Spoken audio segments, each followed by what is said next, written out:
All right. Welcome in H-Town World. You are now tuned in to The Solid Grip, coming to you live at 5, no time for jive. Look here, relax your ear and allow us to soothe your ear. Today we got some special guests. We're going to give y'all something live, sizzling. It's hot. This is what we do. Y'all continue to get with us, continue to support us, help us come up in the game. And I promise you, we're going to continue to spew out our expert analysis from our aerial view and no one else's. The Solid Grip. I'm your host, along with Ping Wilson. Today we have two special guests, Shalon Brownfield and also DeMarcus O'Neal, my boy Drip. So we're gonna get straight off into this thing. So right now, we have all probably heard that the NBA is trying to get back on the court, as well as MLB trying to get back on the field, and the NFL as well trying to get back on the field. But we also see a resurgence of the COVID-19, and it's getting out of hand. And so just to delve straight off into this, Shalon, I wanted to ask you a few questions because you on the front line doing what you do as a doctor in the medical field. And even if you haven't seen all the cases, I know that you've heard and seen some, and I know right now it's looking crazy in there. So I guess my question to you would be, knowing all these sports are coming back, would you say that they shouldn't come back at all? They should just take off a whole season because of how it's growing, or if they should, should there be some protocols in line that will, I guess, help mitigate it, and so the coronavirus spread can subside? Um, Part of me, I agree with both sides of the coin. Um, Mhm. that maybe they should just cancel the seasons for this year, but on the other hand, I know that's a lot of people's livelihood as well as entertainment for people who, especially right now, are sitting at home, people at home. So I think if they do return, that is a way that they could do it safely. But and I forgot, it was a tournament that was on this past weekend that my husband was watching the what was it, the game Yeah, BWT. or something like that. Yeah, right. Yeah, that they had to do 5 COVID tests before they even came to wherever they were playing, and then they had to self quarantine for 5 days before they played, and they can't. Once they get eliminated, they had to leave immediately, go to the airport, and then they were taking their temperatures every day coming to the gym. Something like that would probably be a good idea, I think. I just don't know, because what about the spectators from that standpoint? Because you can't, on top of that, you can't force anybody to. I could see a lawsuit possibility of somebody, if they didn't want to take the test for some whatever reason. You can't force them to take a test. So it's just like, if a person doesn't want to wear a mask, you can't force them to wear a mask. It's kind of, so that's just one way. There is multiple other options, but that was one option they talked about, was with the testing. That I thought that was a good idea. But you're gonna have a lot of people that are testing positive. Most people, it seems like, that are asymptomatic. A lot of people that are Right, testing positive are asymptomatic. right. Pop, you got something on it? Yeah, we call her Shay, guys. So Shay, listen, uh, there was a lady, I think I was in Houston. She was pregnant, and she was pregnant with triplets, and she actually delivered the triplets and stuff, and she had the virus. What kind of advice would you give some, especially the NBA players who are headed to Florida, the epicenter of this virus, who wives may be pregnant, who wives may want to visit them? What kind of advice would you give those couples? If they go to Florida, like, Florida's now a hot spot, Texas is a hot spot, California's a hot spot. Um, they Once the players leave, I would not advise the pregnant patients or any person, in my opinion, to be traveling to see them, but for sure not the pregnant ones. Once they get there and play, I thought it was going to be such that they weren't going to be able to go home until they were finished. However, you can't stop family from visiting them. I would not suggest that family visit them. Although they say, well, they've been around them this whole time, but then they're around other guys who could be.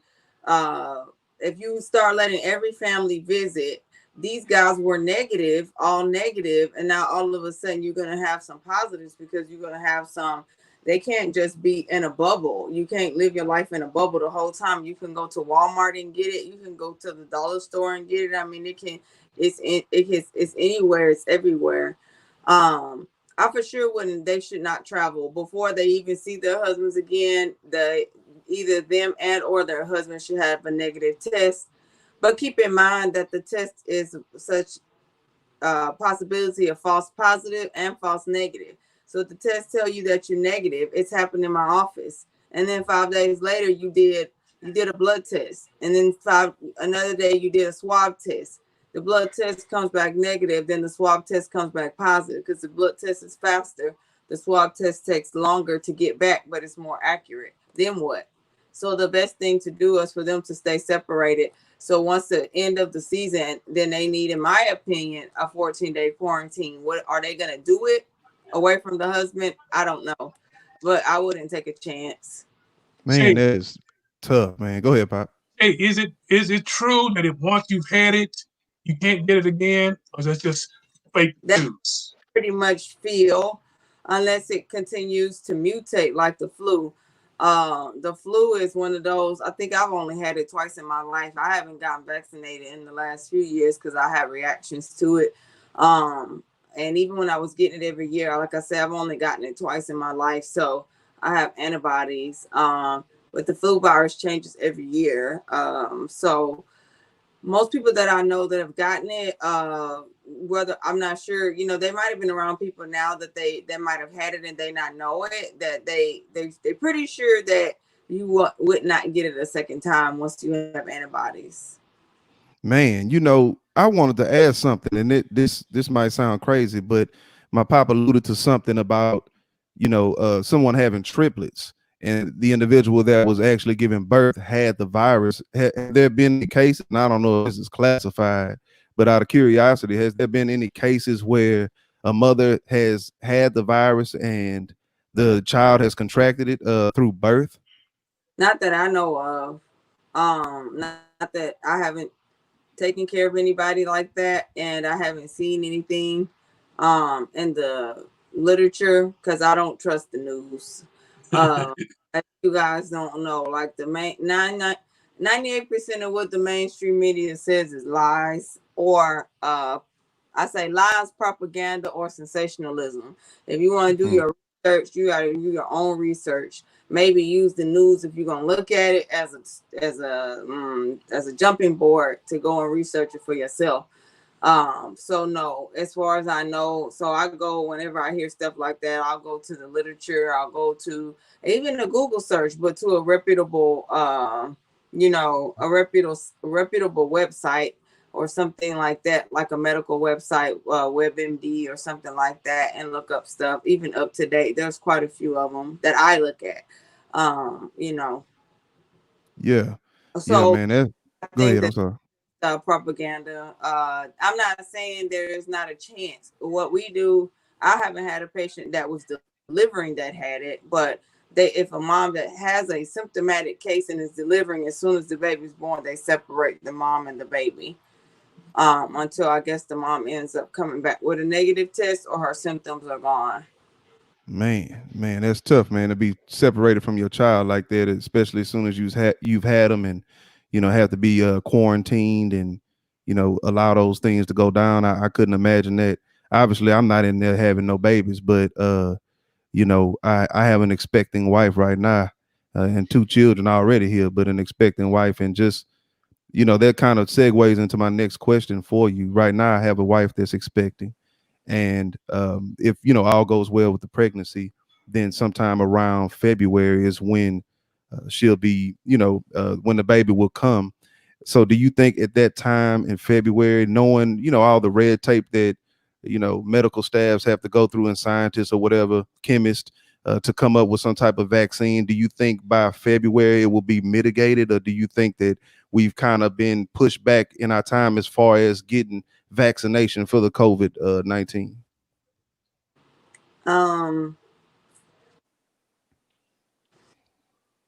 It's possible that they would have a vaccine. Usually vaccines is years and years in the making. Yeah. It might be an early one by then. Whether or not that they would even be giving it to patients yet, or might be just even in trials by then, is a good question. I don't know. I would say it would probably be at least another year, just to be just in my opinion. Right. Pop, you got something? No, Shay, just stay safe out there, baby. I know that you put your life on the line every day and stuff, and good gracious of life. I mean, we in the regular world don't understand what you guys go through, but it has to be hell every day to go into the hospital and stuff. And hey, like I say, be safe, stay safe. Yeah, and then thank you so much, Dr. Shalon Brownfield, for coming on here with us and just chopping it up with us a little bit about what's really going on the front lines. I mean, you said we can go to Google and look for reputable websites, but we have a reputable individual right in front of us who's on the front line, and we thank you for giving us that game. And I promise you, we soaked it all up like sponges. So appreciate you coming on here with us, and we thank you so much. Anytime. Thank you guys. All right. Have a good one. Okay.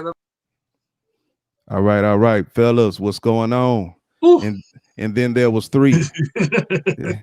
And then there was 3. Yeah, that was, man. Look, that's tough, man. That is tough, man. A woman having to be, separated from her child at birth, man. But I mean, this the world we living in, man. Like you said, it ain't. I don't know if we gonna ever experience the normality that we had before, before we even, this thing came here or whatever. But I do want to say this, man, before we jump off into what we jump off into, that I was reading about the Spanish flu that happened back in the 1918, and I read that it ultimately took about 18 months for things to subside and abate and for things to go back to normal.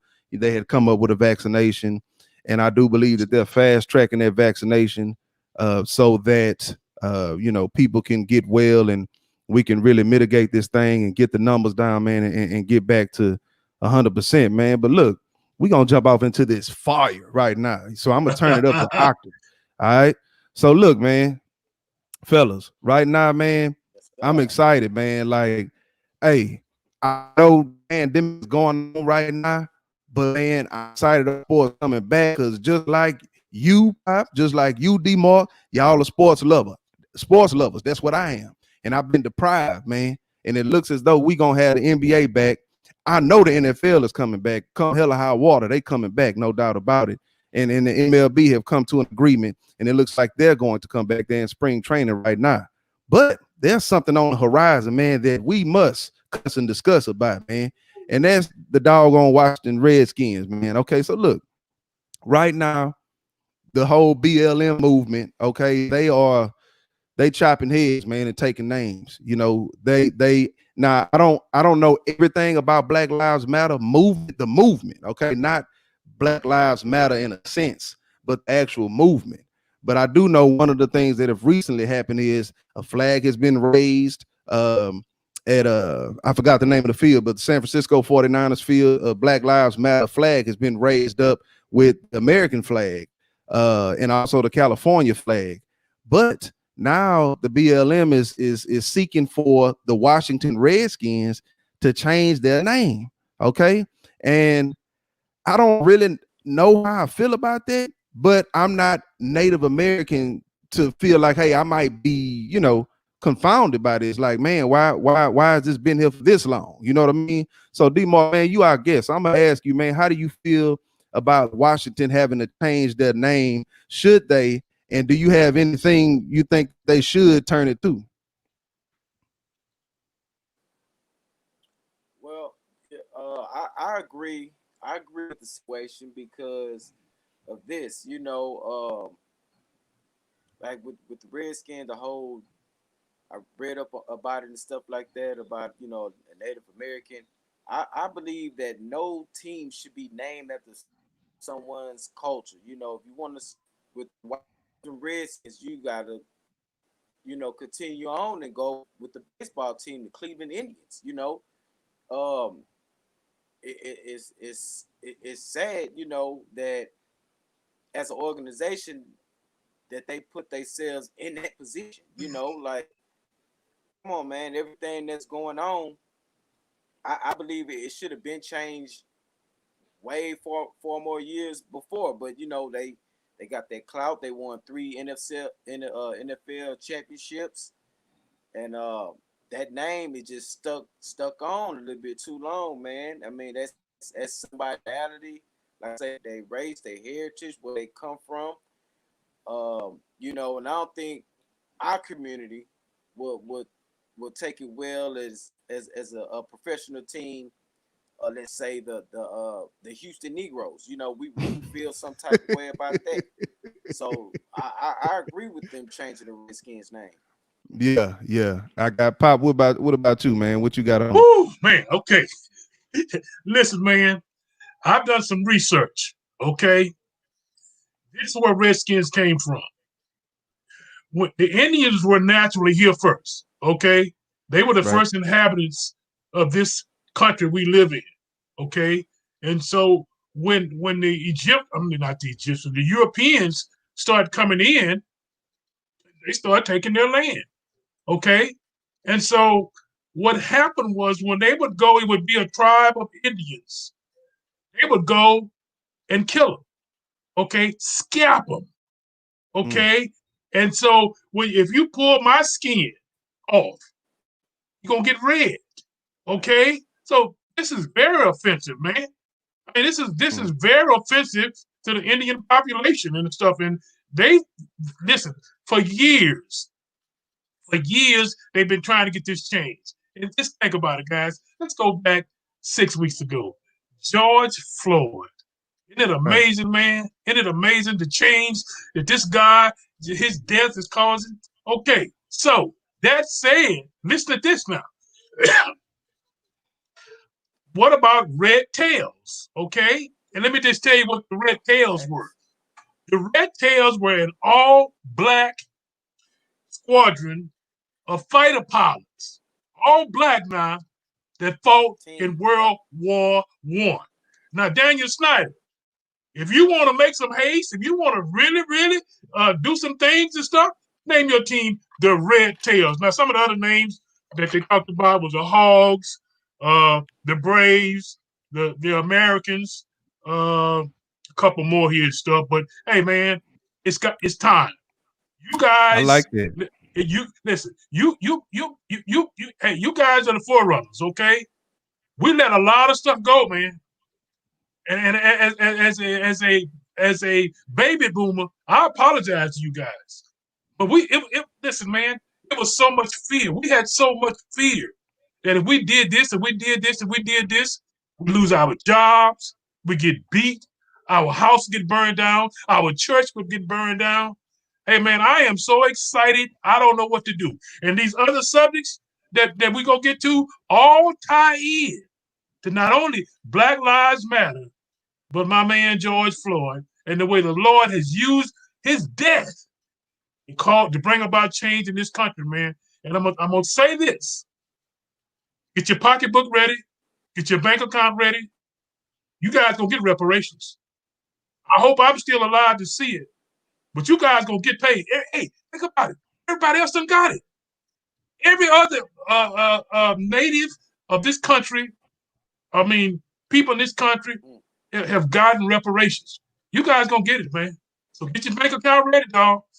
Hey, it's funny that you said that, man. Me and my sister-in-law actually talked about how they would lay it out. You know, like, you know, individuals that, you know, whenever they sign it, you know, legislated and it's ratified, that people that are here in America that are alive, they have to be in America. They have to be on American soil. You know, there are a lot of people that have traveled abroad, but it would be given to them, to the individual that's born on that same day when it's ratified, and anyone that's alive. And you know, we kind of did our own little, you know, mind census about how many individuals fit that ticket as far as African Americans are concerned, and it's probably only about 50 million. Okay, because there's about 340 million people in the United States of America. So, man, you break that down, $50 million.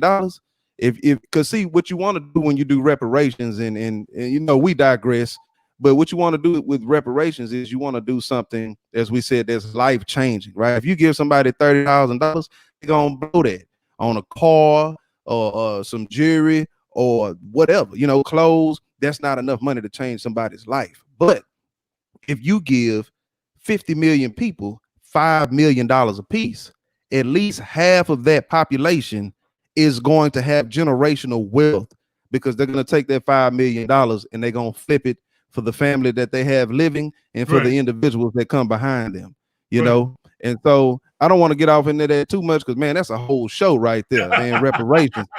I'm telling you, man. I'm telling you, it's a whole show. But man, I just want to, you know, spit my game a little bit on the Redskins. I've never really, being honest with you, I've never had the thought like, man, you know, I think that the name should be changed for the Redskins and the Indians.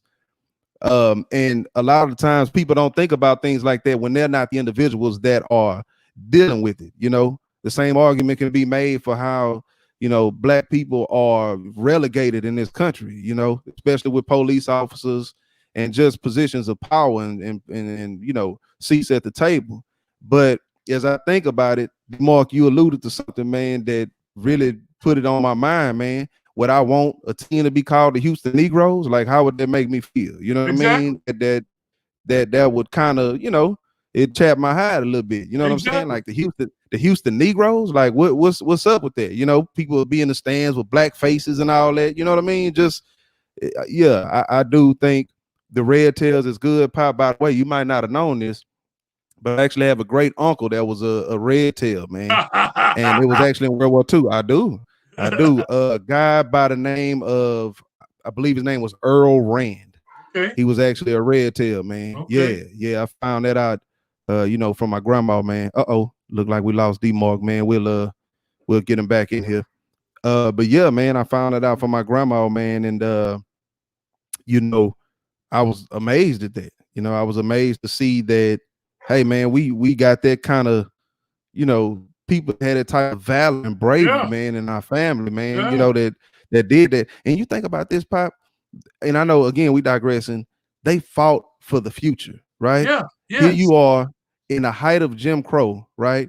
You are going up in planes in World War II, okay, as fighter pilots, protecting white pilots in the air. You know what I mean? Go ahead. Come on, Rich. They got the worst plane out there.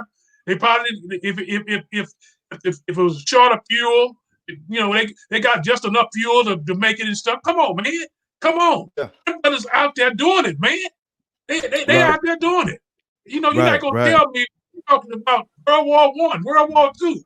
You know, I mean, come on, man. They got the worst of the worst. If it was some ration and stuff, they probably didn't get any. They probably you just wait to get something to get back, and the mess hall will be still open and stuff. You know what I'm saying, man? So absolutely.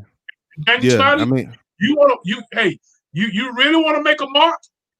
And listen, man, when people like Nike, okay, Philip Knight say, hey, listen, man, if I got some nice uniforms, you know Philip Knight is, right? Philip Knight is the man behind the Oregon Ducks, got all them 75 different uniforms, okay? He owned Nike. Yeah. Okay. And he said, listen, Daniel, I got about 10 different uniforms for you, baby. Because, you know, he is pro Black Lives Matter, okay? Colin Kaepernick is on his payroll, okay? So think about it, man. Money talks.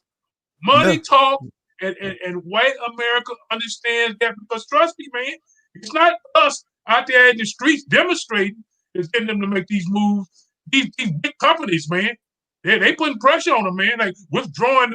I think it was one day last week, Nike took all of their merchandise off of their catalog. Say, man, that's money. You guys don't want to lose no money, man. It's just like the stock market and stuff, man. They don't want to see the stock market drop, you know. So yeah, absolutely, man. Absolutely. Yeah. Absolutely. Yeah, D-Mark, can you hear us all right over there? I know you dropped out for a second. Can you hear us over there? Okay, we still working on D-Mark, man. What I'm gonna do is I'm gonna, kick him out the studio and then, have him re-click the link. Okay. So let me have him, hey man, re-click the link. Sorry, y'all, we having a few technical difficulties. That's all right. We're gonna keep it rolling, and we're gonna get off into the next thing that we're gonna talk about, man. Because then I thought this was awesome, man. What happened? Oklahoma State, man. Head coach Mike Gundy agrees to $1 million pay cut, man. I just, man. When you standing for something. When you standing for something, man, it's very difficult, man, especially when you give up an amount of money that most people haven't seen in their lives, man. Right. And he agreed to that, man. Right. So I there was some controversial things that happened with Mike Gundy in the past, but this dude has always stood up for his players, man. Right. He's just been that kind of guy, man. And I think it was admirable. I don't really know the demographics behind what actually happened, but I think it was admirable. Pop, what do you think about Mike Gundy agreeing to a $1 million pay cut? Rich, again, it's called pressure. And he got pressure from his administrative people. Hey, how many African Americans on your team? Okay. And then they asked him, how many African American studs on your team? Okay. So if you take them African American kids away, what do you got, Mike Gundy? And hey, listen, I don't want to get too deep because it's gonna segue to another subject. But again, man, even Nick Saban, conservative Nick Saban, okay, is saying, hey man, let's see what Black Lives Matter is all about. Let's jump on this and see. Hey, because they understand, man. This is not 1960 when Alabama.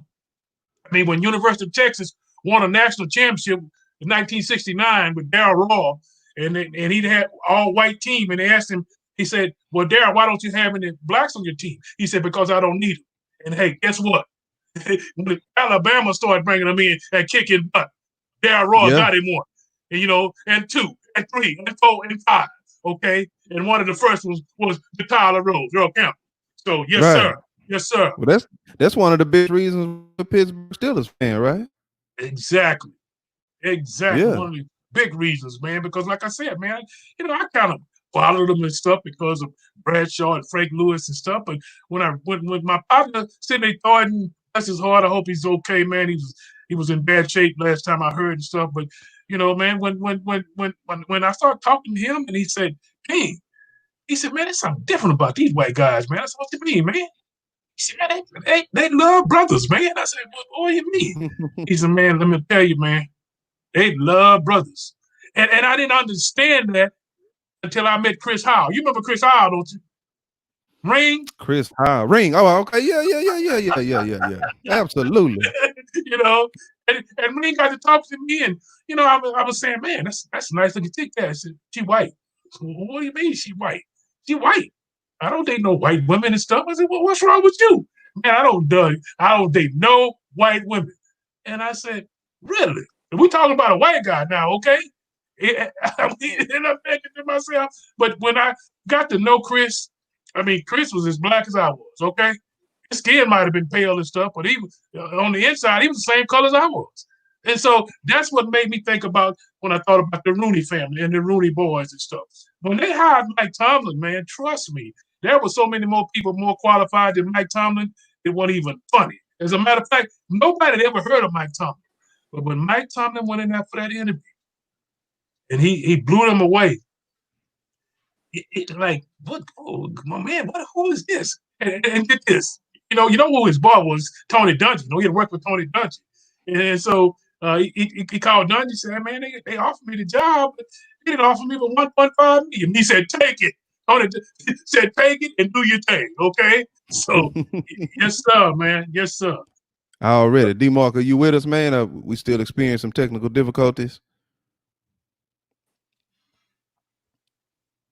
Oh, yeah, man. It's the same thing going on happened with Cyril, man. When we had Cyril on, Pop. Right. Yeah, it was doing that same thing. But, man, we still working the kinks out. Man. So, D-Mark, man, what I'm going to try to do is I'm going to try to, I guess, let me try to remove you and then add you back, see what that does. I don't know. We're going to try to work this out. I don't know what's happening right now. It's only when we have other people on, man. When it's you and I on here, man, it's smooth as butter, man. I don't know. If it's the connections or what. Can you hear us over there, D-Mark? Yeah, man. I don't know what's going on with it, man. But we gonna try to get him back in here, man. It seemed like he freezing up over there. He could probably hear us. We can't hear him. Okay. So, I think I put my thing on Do Not Disturb. Let me take that off. All right. Yeah, man. But yeah, Pop, man, it's man. When I was thinking about when Dr. Shalon Brownfield was on here. Yeah, I put Do Not Disturb on there. You did? Okay. Okay. Can you hear us now? Okay. I think it was like a delayed response or something. I don't know what's going on. I don't know what's going on. This all right, man. We growing right now, man. Sooner or later, we gonna have better production, better lighting. Man, y'all stick with us, man. I promise you, man. When these games start, this us talking about sports, and it ain't no sports on. Wait till sports come on. We not just people that be talking from the heart. Yeah, you gotta talk from the heart, right? For entertainment. But we gonna be running the stats down for you. We're gonna be doing comparisons, correlating stats, how players did in one place and how they did in another place. You know what I mean? And especially in the three main sports. So right. Y'all stick with us. You know what I mean? So hey, D-Mark, man, I'm gonna try to kick you out one more time and resend you the link and see if that maybe does it, man. You know what I mean? So let's try this one more time. I'm gonna completely resend the link and see if we can get my boy Drip back on here so he can put his input in on what we doing. But Pop, so man, look, Daryl Morey mentioned this, and I know this ain't in the rundown, but Daryl Morey mentioned that he thinks that we definitely have a great opportunity to win the whole thing, the Houston Rockets. You know what I mean? Because of the momentum that we're going to have with small ball. Now, here's the thing, Pop. I don't think that the small ball can win the whole thing if we were in an 82 game season. Okay. Right, I think that they will get worn out really fast. But knowing that we only gonna play 8 regular season games and then get right off into the playoffs, how do what is the chances you think the Rockets could actually make a run all the way and even possibly get a title? I just don't know if I can completely subscribe to that. Well, I really think they can get to the Western Conference Finals. I believe that they could either knock off the Lakers or the Clippers to get to the Western Conference Finals. But beating both of them, that's going to be a tall order. Right. I know Harden's been working his tail off. He's lost 20 pounds. Eric Gordon's knee is 100%. Russell Westbrook has been on the beach in California, still working his rear end off. His knee ought to be 100%. So, yes, I think we're going to be able to put up numbers. It's going to be like playing in Fundy, man. You know what I'm saying? And so no fans there and stuff, just your teammates and, a few of your people in management and stuff like that, and trainers and managers and stuff. And so, yes, I think we can make a run. I think we can get to the Western Conference Finals. I'm going to say this. If by fortune the basketball gods decide that this is our year, if they beat both the Lakers and the Clippers, I think they can beat Milwaukee. I think they will beat Milwaukee to win the championship. Oh, if we get all the way there, we're going to win for sure. D-Mark, you here with us, man? You still froze up over there? Can you hear us all right? Yeah, I think we still have it. Hey, y'all. Just a little choppy. I can hear y'all, though. Okay. We're choppy, we're actually choppy to you.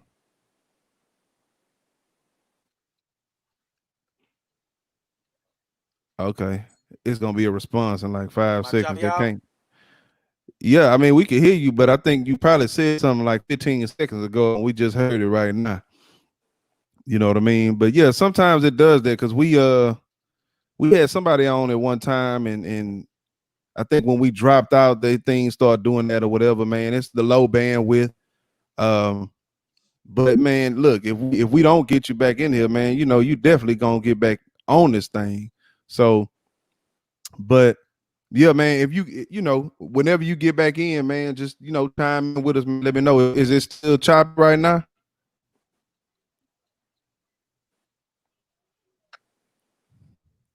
Oh yeah, definitely. Yeah. Yeah, definitely. I know your screen hardly moving.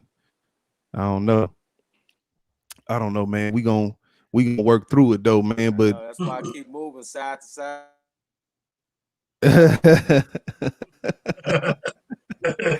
yeah. Hey, but look, D-Mark, let me ask you a question. If you able to, it is. But look, it seems as though Antonio Brown is trying to get back in the league, man. And I actually think that he'll get back in there.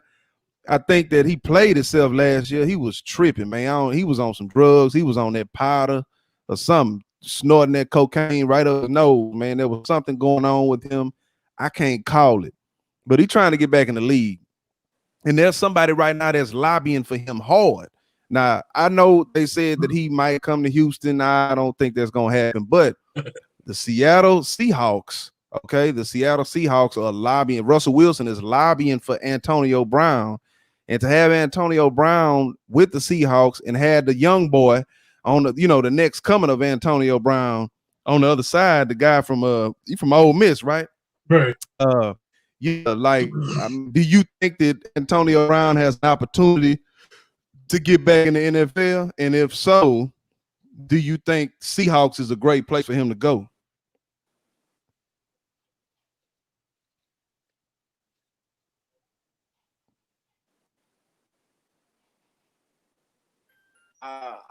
I believe he got an opportunity to come back to the league. Look, NFL gave Josh at least 4 or 5 tries, right? 4 or 5 times, all the suspensions. I believe Antonio Brown, he should get a second chance. It's 2 teams I like to see him play for. He can fill the void in Houston as a receiver, and I believe he can take shoes. I think that'll be a good fit. A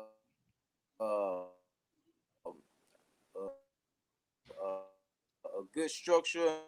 Not to say Pittsburgh, obviously some things going on to him in the locker room, media and because they didn't know about. Well, last year, yeah, of course he was. Was drugs involved? Maybe, maybe not. Tend to lose themselves. In the stages of their career.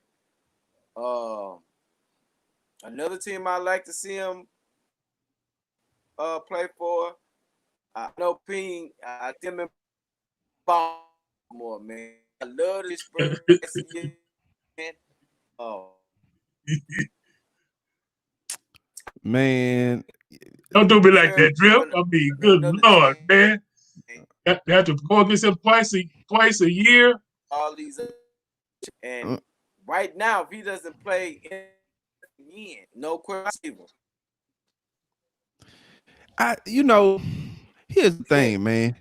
If he go to Baltimore, he's gonna be there with his cousin, taking a shine. I honestly, I'm gonna just say it, just straight plain like it is. I love to see black quarterbacks thriving in the NFL. Okay. I told my old man 5 or 6 years ago that white quarterbacks are better than black quarterbacks right now because a lot of these coaches are not developing these black quarterbacks to be quarterbacks. But somebody got the memo because now these cats ain't playing. But Lamar Jackson, I don't think got the memo. I don't see him having a season anywhere near close to what he's had this last year. Having Antonio Brown there, yeah, they'll make some big plays, they'll make some noise, but I'm telling you, man, Lamar Jackson, unless, man, he goes under some extensive training, man, with Peyton Manning or something like that, man, I do not see him being a threat in the NFL other than using his legs. Baltimore is not a place I will send AB. Now, you mentioned Houston. Now, my old man mentioned Houston to me too, off the podcast. And he asked me, okay, well, if he came here, who would we give up? That's very, very simple. Okay. If he comes here, you give up Kenny Stills. Now, I really like Kenny Stills, but Kenny Stills is not Antonio Brown, man. And I know Randall Antonio Cobb. go Randall Cobb. No, you can't get rid of Cobb, and I'm gonna tell you why. Randall Cobb is probably Randall Cobb got at least maybe a year or two in his career. D-Boy. Hey, look, Randall Cobb is probably the best.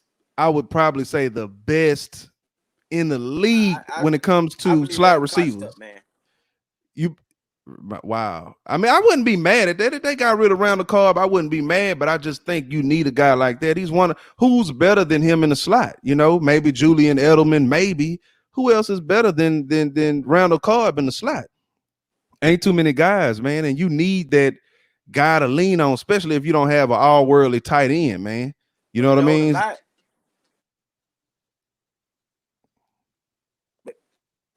He comes from a system playing with Aaron Rodgers, so he played with that's a whole different system. And you know, he didn't get a lot of touches. He wasn't around the Cobb of late. Now, if he was to go back to Green Bay, you know, like and fit up under that system, getting balls thrown, Aaron Rodgers, could be a 3-5 stop, but it goes to show once he went to Dallas, didn't do nothing. Yeah, I mean, I wouldn't be mad either way. I just believe Randall Cobb will get, he got max maybe 2 years left in his career. You might be right about that, man. Pop, what you think, man? What you think about AB coming back to the NFL? Well, I heard it Friday, okay, that Ocho Cinco tweeted it, and he was had his hands where it was folded, like, please, Houston, take AB.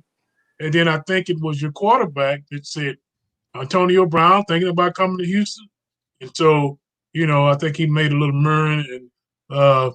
But I still think the commissioner going to make him sit out a year, guys. That's just my feeling. I mean, he still got 3 or 4 charges on him, man. He pleaded no contest to one charge. Yeah.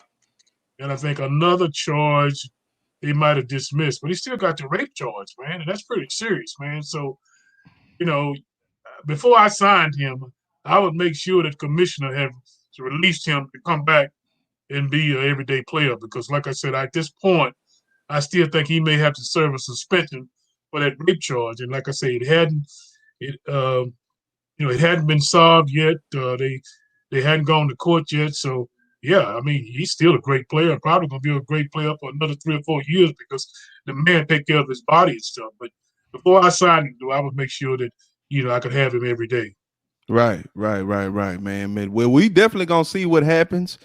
I don't – before I would have said the Texans wouldn't even have, thought about signing a guy like that. But when we signed Kenny Stills, a guy that kneels for, the national anthem every time it comes on, I said, okay, Cal is not his dad because his dad wouldn't have did that. You know what I mean? Oh, absolutely. So we're going to see what happens, fellas.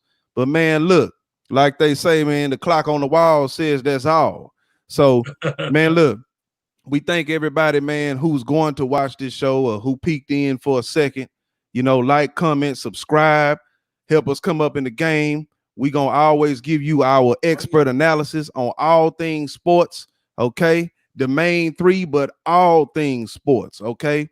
And so for me, J.R. Wilson, for my pop, Ping Wilson, for our special guest, DeMarcus O'Neal Pierre, my boy Drip, we thank y'all for tuning in, man. This is The Solid Grip. We signing out. Y'all take care.